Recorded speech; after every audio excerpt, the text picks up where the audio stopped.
Well, I'm Jeff Stewart. I'm a guy that has a pretty short attention span. It's led to lots of different careers for me over the last 25 years. I actually have a degree in dental hygiene. I'm a tattoo artist. I play in a band. I love to spend time in the outdoors, hunting and fishing, riding my Harley with my wife Karen, doing trips with friends. Got a pretty diverse interest. There's something that I'm very interested in right now, and that's making spirits. Craft distilling just became legal in Alberta recently. We want to be the biggest and best craft distillers that there are. I'm the owner of Rig Hand Distillery. My wife and I own this place. I'm also the head distiller here, and I also do everything right down to cleaning the toilets. And that's kind of what happens sometimes when you're the owner. You get to do all the jobs nobody else wants to and work the hours that other people can't show up to. A lot of people think owning your own business is completely illustrious, especially something like this. I think the thing that helps us the most is that we're always willing to look at any option. We're not so closed-minded to think that we're doing things the way it should be done and there's no other way to do it. As a matter of fact, I think we have a ton that we can learn and improve on. So every day we learn something new around here. I know when we first started up, we had a fellow come in for a tour and he said, this seems like the kind of place where you learn something new every day. And I looked at Mike and Mike looked at me. I said, no, this is the kind of place where you learn something new every 10 minutes. That's how steep the learning curve is when you're starting this thing. But man, it's fun. Trying to come up with recipes that nobody's ever tried before. We've been pretty successful with that. We made some neat stuff, Saskatoon berry flavored vodka. We do a wild rose gin where the main ingredients are wild rose hips and wild rose petals. We're trying to be leaders in this industry. As long as we keep pushing the barriers all the time, people are gonna have to really work to try and keep up with us. We make over 40 products, all kinds of flavored vodkas. We make 3 types of gins, 4 whiskeys. We make a product that we call Brum. We make a variety of products here, and we use in materials or ingredients that are only grown here in Alberta. We get most of those materials here in the greater Edmonton area as well. Among those 40 products, we also make a product that we call Double Double Coffee Cream. It's a coffee cream liquor, so like your Baileys, a little better than Baileys, I think. Our Double Double cream liqueur, it's kind of our version of Baileys, is our best-selling product right now. It's also the only product we don't make 100% from scratch on site here, actually, which is a sticking point for me because our #1 principle is to source local. We got a research grant recently, and we've been working out a protocol to put this cream through the proper treatment to make it shelf stable without refrigeration. And it has a second treatment done to it to make it shelf stable with alcohol. Cream has a tendency to want to curdle a lot of the time. So I actually went out and did a pasteurization course in Leduc, and now I am licensed to pasteurize cream and milk legally. We're working with the University of Alberta to figure out the formula, and we're going to start making it here ourselves, hopefully in the next year or so. Right now we're importing this cream from the US because there's nobody in Canada that makes it. It's very expensive. It comes with a little bit of rum in it already, and then we add some of our own sugar beet rum to it.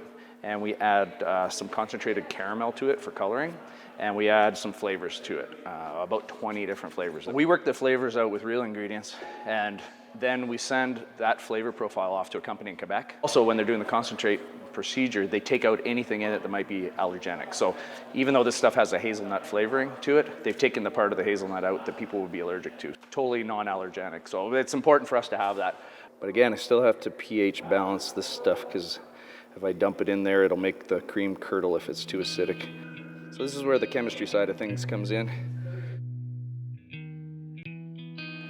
Exactly 7.0. Almost like we know what we're doing around here. All right.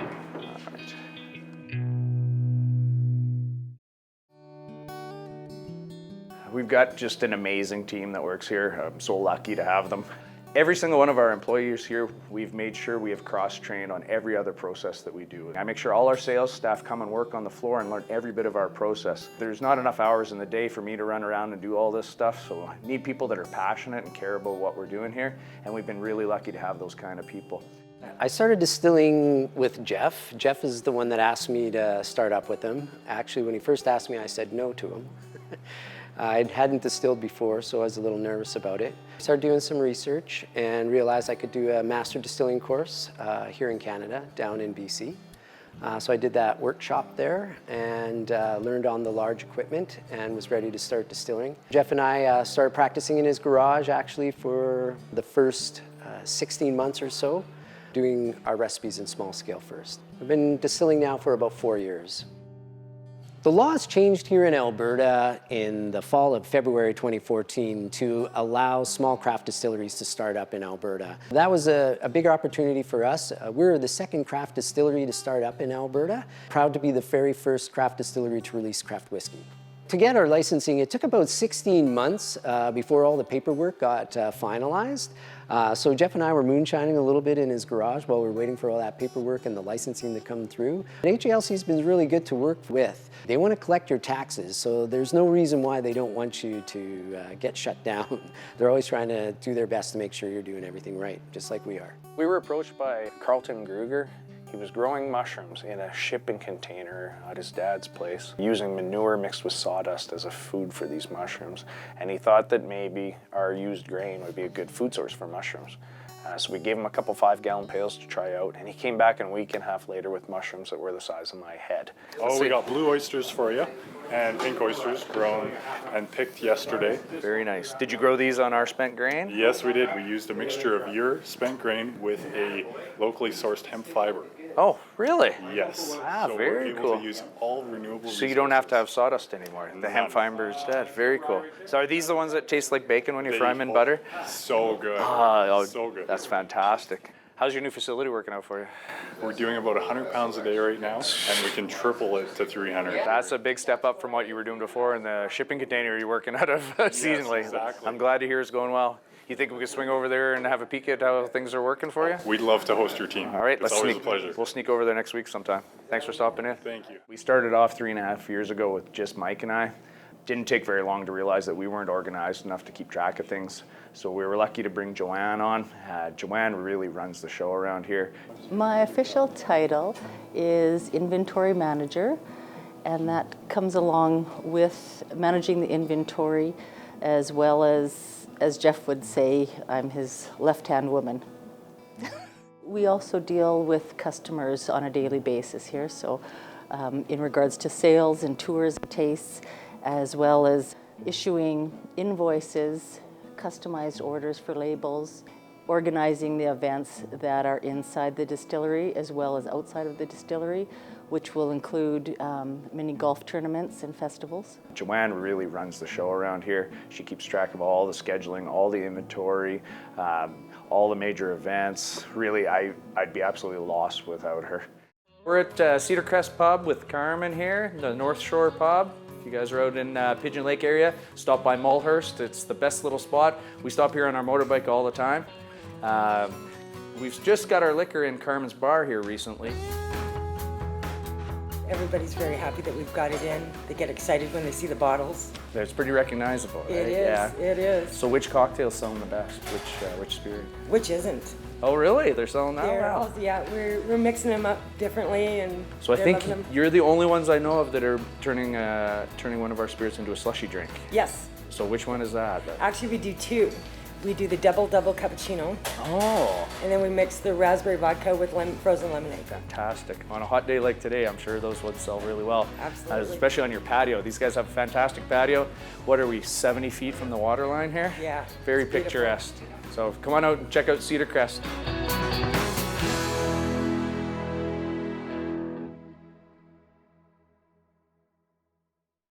It kind of smells like a swimming pool in here a little bit. It sure does. Between the sterilizing ozone, we get it real clean in here. Sweat sock smell too here. And you got a little bit of that hemp fiber. Oh, and I forgot you guys use the hemp fiber too. Yep. Yeah, that's It fantastic. creates this nice sweet combination with this. So after we unload this stuff, show me where it goes next. Okay, we're going upstairs then. Perfect. Gotta have a hammock though, for those 15-minute breaks. Pretty much. So you mix the grain, Right through this one. okay. And is this the hemp fiber you've got here? This is a mixture of fiber and herd. Where's this coming from? This comes from Innotech. They process and separate the fiber from the herd here. This is reject that people throw out. No one can use it in the industry. And our spent grain is waste product, so It turns the mushrooms sweeter and tastier and more colorful. the mash We test. can watch the difference. We've done batches Really? to compare. Yeah. Strap it to. It comes in, fills that, The entire bag. the entire bag. This process, we cut plastic dilutions by 90%. Really?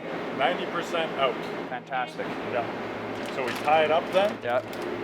put it on one of these hooks right here. Just like at the abattoir when I used to work there in Provost. Yep. And then we put it on this part over here. Okay. Anytime we add anything to the cream base, it has to be pH balanced. If it's too acidic when it goes into the cream, it'll curdle and turn into a big cow patty. This is the time when we have to put on our lab coat and be scientists here. All that chemistry we learned way back in the good old days, it wasn't for nothing. So what I'm adding in here right now is a base. It's actually food grade lye. This lye will raise the pH of this caramel. It's very, very acidic stuff, the caramel is. And we need to make it neutral. So water's neutral, 7 pH. And we're trying to hit a 7 pH with this stuff. There we go. Jackpot, 7.0. As long as it's a little bit basic and not acidic, it won't curdle. And we have a pre-measured amount of our cream base here. And I've already added the rum and the sugar beet rum to it, actually. And we have to stir it in nice and slow. And it'll go from the color of milk to the color of Double Double. This is incredible. This room is incubating right now. We just poked the holes. So every place you poke a hole in one of those bags, do you add spores in there? Is that what starts it? This is where it gets really interesting. We added our culture in the ribbon mixer Really? before any of this happened. So when it's cool, we just dump entire bags of mushroom culture. Right in with that mix at the beginning. And then it completely... It just goes all by itself then. Now, do you have one that's ready to harvest here somewhere? We have lots. Okay. Let's have a look at that. Can we go in this one? Yep. All right, let's check this out. Now, these are not the mushrooms that people are used to seeing here, obviously. No, these are pink oyster mushrooms. Incredible. And some of these are almost ready for harvest. So these are the ones that you were telling me that they, when you fry them in butter, they They taste like bacon. taste like yes. bacon. These Yeah. would be my favorite. By far the tastiest mushrooms we have. Although the lion's mane come in a close second since they taste like lobster. Ah, really? Yes. So once you harvest this off of here, will another one grow out of the hole, or is it This done? is already the second flush Okay. from these. So we harvested once and then they come back between 3 and 4 more times. Oh, really? Ah, that's why you're doing it this way now instead of the spores. Very cool. These are the ones that taste like lobster. Yeah, and they're still growing. This is our first They kind of look like cauliflower a little Yes, they bit. do. Yeah, They have absolutely. a similar texture to cauliflower as well right now. Grant is our, as far as I'm concerned, he's our hardest worker. He's the guy I have the most trouble keeping busy. And he's also my oldest employee. He came in here looking for a job one day, and I looked at his resume. I said, there's no way I can afford to hire you, pay you what you were making at your oil job. He says, oh, don't worry about it. You know, I'll work for minimum wage. I said, I don't feel right about that. It just doesn't seem like the right thing to do. So I took his resume and said goodbye to him. The next day he came back again. The next day he came back again. He just kept coming back and coming back. When I come back the third time, when I left home, my wife said, what are you trying to do? Go and buy your job? So after about 10 days of this, I said, fine, all right, you can work here. Let's teach you how to do this. I like to be very organized, and I kind of set my clock that I have things to do by this time. So that's my biggest challenge, is understanding that things can go sideways quick, and it'll happen. Grant also has a nice little wood shop in his basement, and he does all the woodwork for us. So any woodworking that you see around the distillery, our junk baskets for holding bottles in them, the signage around the stills, that's all Grant's doing. So he's Mr. Fix-It when it comes to the wood part. Great guy. And it had always been a dream of Grant's to work at a distillery, actually. And we were the only one around. So it turns out he's just a fantastic people person. If something's not working quite right, he tinkers with it, he gets it fixed, he gets it working the way it needs to be working. It's pretty effective at changing the color because it is a caramel concentrate. And the reason we pour this in nice and slow like this is if we've made a mistake or our meter isn't reading properly, as soon as it hits that cream, it's going to curdle, actually, and you'll see it immediately. You want to do this as a slow pour to make sure that you've got your pHs balanced properly, and then you're not going to waste 200 liters of this cream, because it's about $6 a liter as the cream itself. One day Mike was doing this. We have another jug that's for our apple pie moonshine flavoring, and he grabbed the apple pie moonshine flavor by accident and poured it into 2 totes of cream. Lots of the mistakes are my mistakes. I flavored our Double Double coffee cream incorrectly, And he came to me, he said, please don't fire me. And I said, I'm not gonna fire you, never would. Why, what's going on? He says, I poured the wrong flavoring into the double cream. I said, well, how much did you do? He said, 2 totes. And I did the math in my head, $17,000 worth of cream. It's like, ugh, maybe I will fire you. Oops. I said, does it taste good? And he said, I don't know. I said, well, let's go find out if it tastes good or not. And we tried it, and it actually tastes pretty good. It kind of ended up turning out to taste like those apple pies you would get at McDonald's drive-in at 2 in the morning. You wanted something in your belly. So not a bad flavor, I don't think. Yeah. So that's our finished double ready to bottle. And this is what it looks like when we start. You can see there's a pretty drastic difference in the way it looks.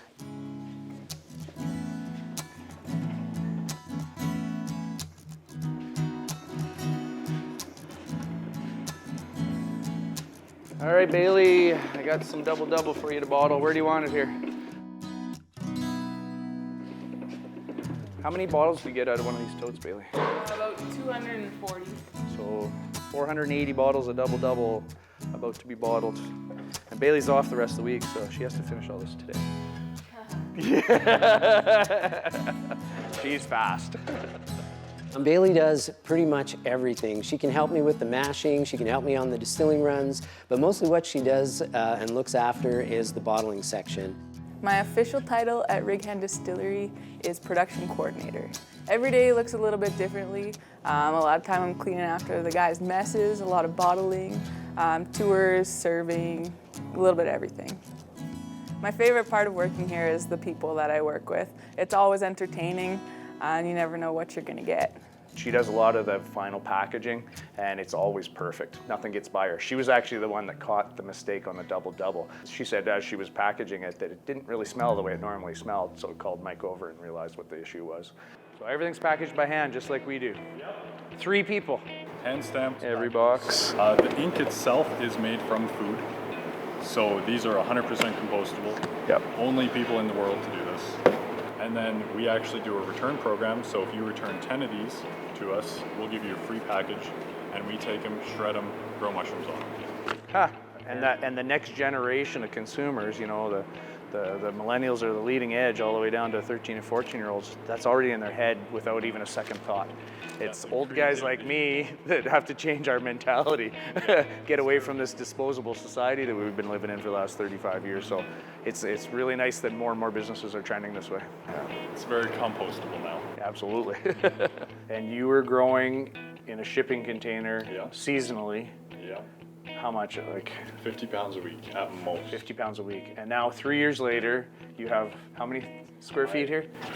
16,000. 16,000 square feet. You're year-round. And we do over 100 pounds a day. That's a good business model. Yeah. Very good business model. I'm glad to hear that there's other good stories happening here. Thank you for showing us around, sir. You're quite welcome. Absolutely fantastic. Our relationship with Gruger has grown. We've introduced them to a bunch of restaurants and pubs that buy our liquor. Now they buy their mushrooms. And it got to the point where Carlton was saying, please don't tell anybody else about our mushrooms because I can't keep up. They've just expanded their facility to 13 times its original size. They're the most intensive farming operation in Alberta, believe it or not, for the acreage that they use. So they're producing some amazing products right here in Nisku, a place that's known for oil and gas development, but now is diversified into spirits and agriculture. I cannot also forget about my wife, Karen, because without her, none of this would happen, actually. She's a dentist in Leduc. She's financially backed this thing 100%, really. And she works from 7:30 in the morning till 2:30 in the afternoon doing dental work, and by 3 o'clock, she's here helping bottle.